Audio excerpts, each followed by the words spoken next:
কেউ নতুন বা কেউ পুরাতন, কেউ অন্য দেশ থেকে কাজ করে এই দেশে আসছে বা এই দেশ থেকে কিছুদিন কাজ করে অন্য দেশে গেছে। এখন আপনি যদি আমাকে প্রশ্ন করেন যে ভাই, আরব দেশে খাদ্দামাদের জীবন কিরকম বা ওরা কিভাবে চলাফেরা করে বা ওদের সুখ শান্তি কেমন। আসসালামু আলাইকুম, কি অবস্থা সবার? দূরে এবং কাছে, দেশে এবং বিদেশে যে যেখান থেকে ভিডিওটা দেখছেন সবাইকে আন্তরিক ধন্যবাদ। লাইক কমেন্ট শেয়ার করে সবাই পাশে থাকবেন। ভিডিওটা ভালো না লাগলে স্কিপ করে চলে যাবেন, কোনো সমস্যা নেই।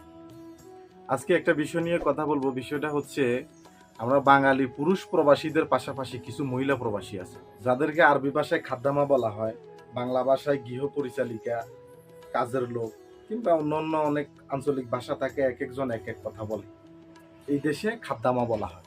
এই খাদ্দামাগুলা আমাদের দেশ থেকে আসে, কেউ নতুন বা কেউ পুরাতন, কেউ অন্য দেশ থেকে কাজ করে এই দেশে আসছে বা এই দেশ থেকে কিছুদিন কাজ করে অন্য দেশে গেছে।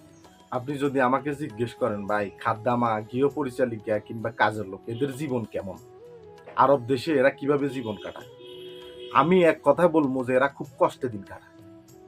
লাঞ্ছনা, বঞ্চনা, অবহেলা এদের দিন যায়। এরা খুব কষ্টে থাকে। কারণটা হলো, এরা বাংলা ভাষাভাষী, এরা এই দেশে আসে। এই দেশে আসার পরে এরা আরবিদের বাড়িতে কাজ করে। ওদের ভাষা আরবি, এর ভাষা হলো বাংলা। এই দেশ থেকে এই দেশে আসা পর্যন্ত কোনো আরবি ভাষা কিন্তু এই শিখে নেই।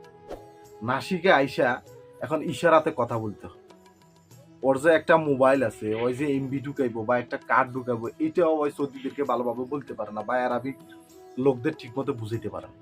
না বোঝানোর কারণে ওর যে মনের একটা আশা, আকাঙ্ক্ষা, কথাবার্তা, ও চুপ মাইরা যায়।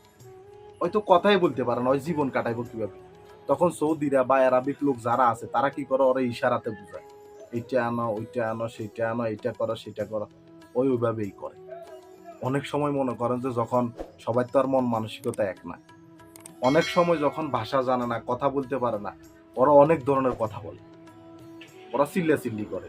মাগা আবার কিছু আপা আছে, এরা গালাগাল দিব, এরা কইব যে আমরা তো সুখে আছি, আমরা তো ভালো সুখে আছি, আমরা তো রাজার হালে দিন কাটাইতেছি, তুই আবার কোন দিক দিয়ে দেহস যে আমরা কষ্টে আছি।